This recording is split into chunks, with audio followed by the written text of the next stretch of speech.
Днище BMW X5 по низу рынка получается. Как оно вообще выглядит. То есть X5 брал прям по низу рынка. Получается.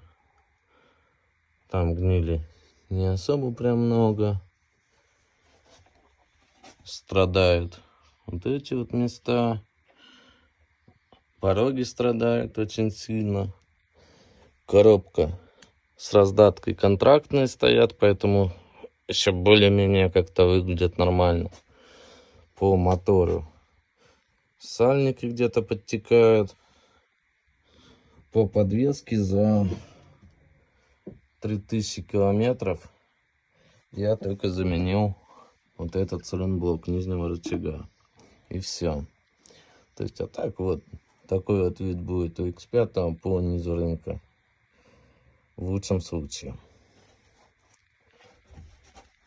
Вот так вот.